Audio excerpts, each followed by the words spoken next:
kita akan belajar pecahan. Pecahan ini sebetulnya sudah dipelajari ketika SD dulu ya. Jadi di SMP diulang kembali, direview kembali dengan lebih detail lagi. Yuk kita mulai belajarnya. Apa sih sebetulnya pecahan itu? Pecahan adalah bilangan yang menunjukkan suatu bagian dari total keseluruhan. Ya, jadi kalau misalkan nih perhatikan ada gambar pizza. Yang sudah dimakan ada 1 potong, total pizzanya ada 4 potong. Berarti pizza yang sudah dimakan adalah 1 dari 4. 1 bagian dari 4 potong. Pecahannya 1/4. Sementara pizza yang belum dimakan ada 3 potong dari 4 potong. Berarti yang belum dimakan pecahannya adalah 3/4. Bentuk umumnya pasti sudah tahu ya, yang di atas pembilang, yang di bawah penyebut. Yang pertama akan kita pelajari adalah pecahan senilai. Pecahan senilai adalah pecahan-pecahan yang memiliki nilai sama apabila pembilang dan penyebut dikalikan atau dibagi dengan bilangan yang sama. Seperti pada contoh 1/4, jika pembilang dan penyebutnya dikalikan dengan angka 2, hasilnya 2/8. Berarti 1/4 senilai dengan 2/8. Atau kita bisa menggunakan pembagian. 3/12, 3-nya pembilang, 12 penyebut, sama-sama dibagi 3, hasilnya 1/4. Berarti 3/12 senilai dengan 1/4. Berikutnya yuk kita coba 2/5 misalnya ya. Kita mau cari pecahan yang senilai dengan 2/5. 2/5 sama-sama kita kalikan dengan angka 2 misalnya ya. 2 dikali 2 hasilnya 4, 5 dikali 2 hasilnya 10. Berarti 2/5 itu senilai dengan 4/10.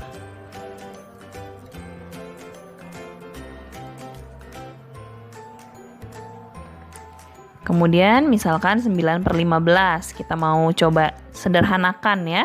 Kita bagi dengan bilangan yang sama. 9 dan 15 sama-sama kita bagi dengan angka 3. Berapa hasilnya? 9 dibagi 3 adalah 3, 15 dibagi 3, 5. Berarti 9/15 kalau disederhanakan adalah 3/5. Supaya lebih jelas, perhatikan pecahan 1/2, 2/4, dan 4/8 pada gambar. Selanjutnya kita akan belajar mengenai cara membandingkan pecahan. Membandingkan pecahan itu ada 3 macam ya.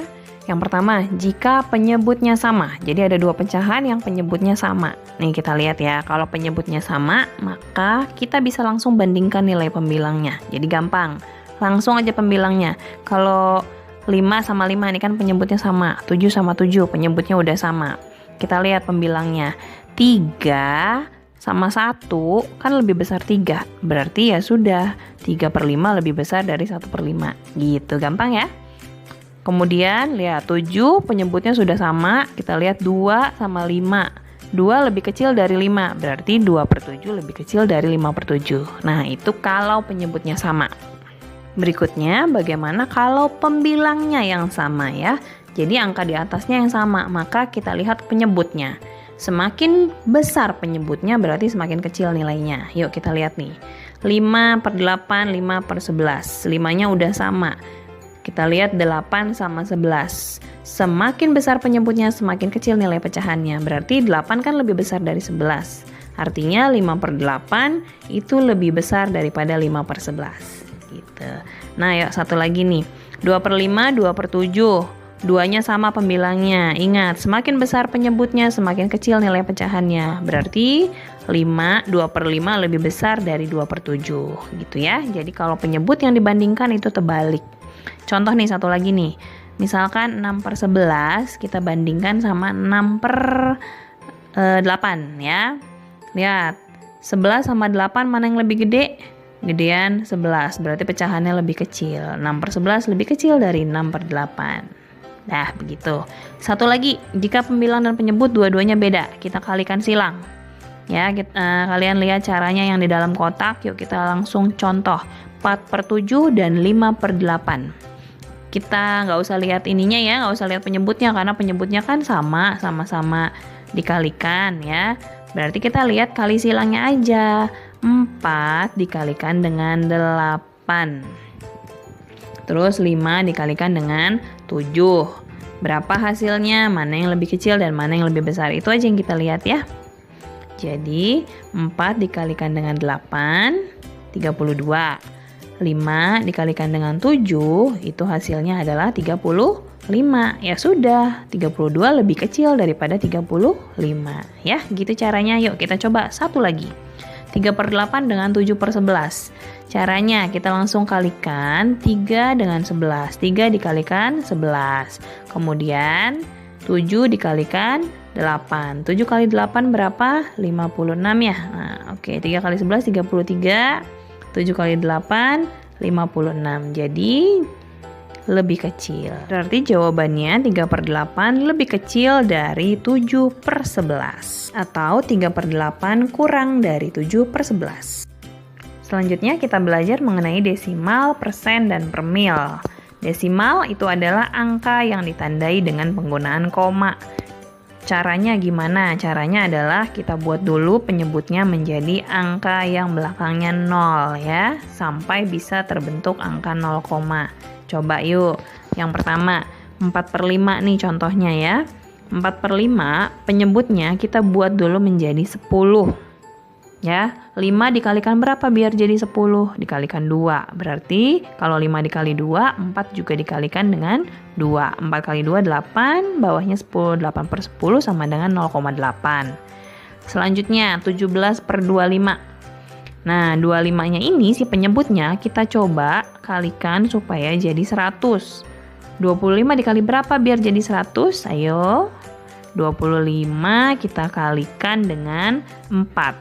Kalau bawahnya dikali 4, maka pembilangnya juga harus dikalikan 4. 17 kali 4 itu adalah 68 ya. Jadi 68. Jadi 17/25 kalau dibuat desimal adalah 0,68 ya. Per 100 berarti 2 angka di belakang koma. Kita ganti merah lagi deh warnanya ya.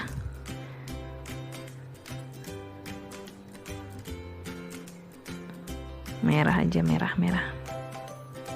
Nah, yang ketiga 125 nih penyebutnya. 125 kita rubah berarti karena 3 angka, kita rubah jadi 1000 bawahnya ya. 125 dikali berapa biar jadi 1000? Dikali 8. 125 kali 8 berarti 11 juga harus kita kalikan dengan 8. Berarti 88. 88/1000 berarti 3 angka di belakang koma ya. 0,088. Seperti itu ya, cara mudah untuk membuat merubah pecahan menjadi desimal. Oke, selanjutnya persen. Persen adalah angka yang menunjukkan nilai pecahan dengan penyebut 100. Jadi sebetulnya persen itu adalah singkatan dari per 100. Dilambangkan dengan lambang yang seperti itu ya, simbol persen. Nah, cara bikinnya juga gampang. Tinggal dirubah aja penyebutnya jadi 100. Yuk kita coba 5/8. 8 dikali berapa biar jadi 100? 8 biar jadi 100 itu dikali 12,5. Kalau bawahnya dikali 12,5, atas juga harus dikalikan dengan 12,5. 5 dikali 12,5 itu adalah 62,5. Jadi jawabannya 62,5% ya. Selanjutnya 9/10. Kita rubah dulu penyebutnya menjadi 100 ya. 10 dikalikan berapa supaya jadi 100? Berarti penyebutnya itu adalah 10 dikali 10 ya. Oke, karena di bawahnya dikalikan dengan 10, atasnya juga dikali 10. Jadi 9 kali 10 90. Udah 90/100 adalah 90%. Selanjutnya kita belajar mengenai per mil. Nah, kalau per mil bedanya adalah dia per 1000. Kalau persen per 100, per mil adalah per 1000. Biasa dinyatakan dengan simbol, nah seperti itu ya. Nah, contohnya 3/125 itu kita rubah dulu bawahnya jadi per 1000. Dikali berapa biar jadi 1000? Nah, berapa hasilnya? Yuk kita coba yuk. 5/8. Kita rubah dulu 8-nya menjadi 1000. 8 biar jadi 1000 dikali 125. Berarti atasnya juga kita kalikan dengan 125 ya. 5 dikali 125 itu adalah 625 ya. 625 per 1000. Berarti sama saja 625 per mil. Itu jawabannya.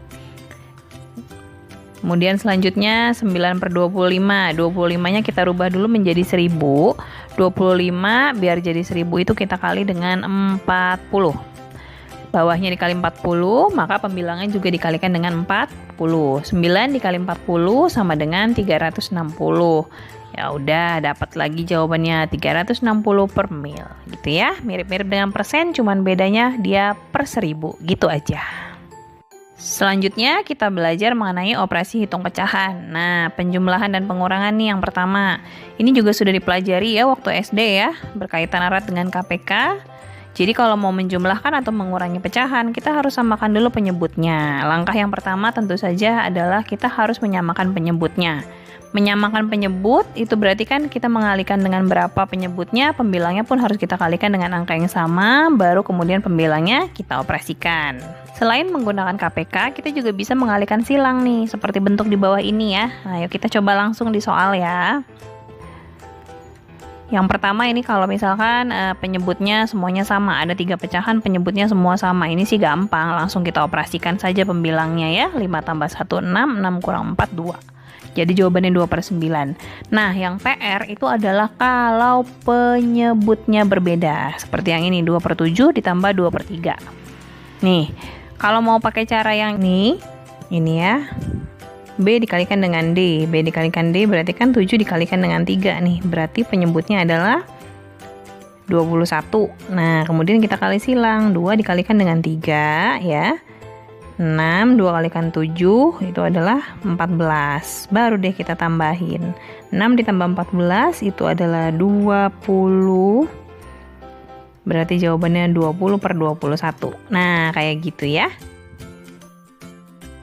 Berikutnya, operasi perkalian dan pembagian. Nah, kalau perkalian gampang banget. Kalau yang namanya perkalian pecahan, tinggal dikalikan saja pembilang dengan pembilang, penyebut dengan penyebut ya. Seperti contoh 4 per 11 dikali 5 per 8 itu adalah 20 per 88. Nah, kalau 3 per 7 kali 7 per 12, kalikan lagi. 3 kali 7, 21. 7 kali 12 itu adalah 84. Gitu ya. Masih bisa nggak nih disederhanain? Kalau masih bisa disederhanakan, kita coba sederhanakan. Bisa nih 21 dibagi 21 nih. 84 juga bisa dibagi 21 ya. Kita perkecil sampai yang paling sederhana itu berarti yang paling sederhananya adalah 1 per 4 gitu ya. Ini contoh untuk perkalian. Nah, coba sekarang kalau pembagian. Kalau pembagian caranya seperti yang di kotak ini ya. A per B dibagi C per D sama dengan A per B dikali D per C. Jadi pecahan yang keduanya dibalik. Coba nih 8 per 9 dibagi 11 per 20 sama dengan 8 per 9 dikali 20 per 11. Ya, sama dengan 8 kali 20 160. 9 kali 11 adalah 99. Jawabannya 160 per 99. Itu tadi cara untuk mengoperasikan bilangan-bilangan pecahan. Nah, supaya kalian lebih paham lagi, adik-adik harus banyak latihan soal ya, biar lebih ngelotok. Selanjutnya adalah bentuk baku.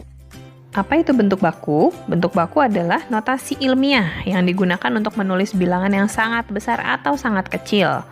Contohnya, bentuknya dulu nih, bentuk baku itu adalah A kali 10 pangkat N, di mana A-nya adalah bilangan pokok, N-nya adalah banyaknya 0 yang ada di belakang atau di depan koma. Ingat, bilangan pokok itu harus antara 1 sampai dengan 10, ya. Nah, contoh yang pertama nih, 15 juta. Kita pakai bilangan pokoknya adalah 1,5 ya.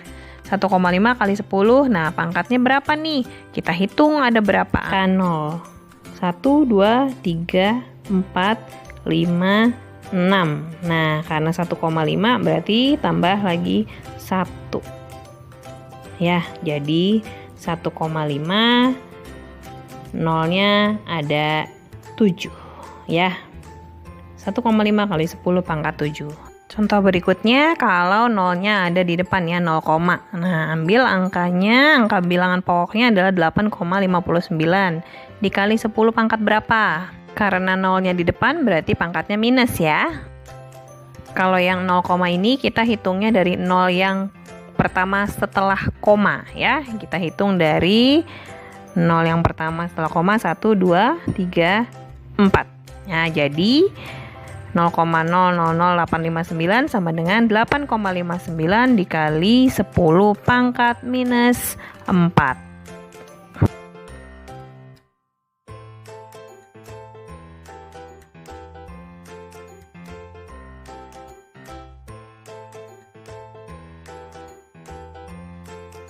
Berikutnya 0,025 ya. Bilangan pokoknya adalah 2,5 dikali 10 pangkat, karena 0, masih pangkat minus ya. Hitung dari 0 yang pertama setelah koma ya. Jadi 0, 1, 2. Oke, jadi 10 pangkat minus 2 ya. 0 langsung 2, jadi 10 pangkat minus 2. Nah, itu tadi cara untuk membuat atau menentukan bentuk baku bilangan. Selanjutnya kita belajar mengenai bilangan rasional dan irasional. Bilangan rasional adalah bilangan yang bisa diubah menjadi pecahan biasa, dan bila diubah menjadi desimal, angkanya akan berhenti atau berulang.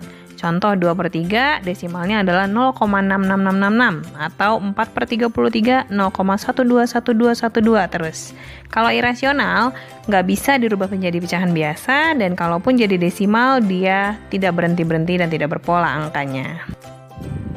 Oke adik-adik, selesai sudah materi kita. Semoga bermanfaat ya. Dibaca lagi. Terima kasih untuk yang sudah menyimak. Semangat terus belajarnya.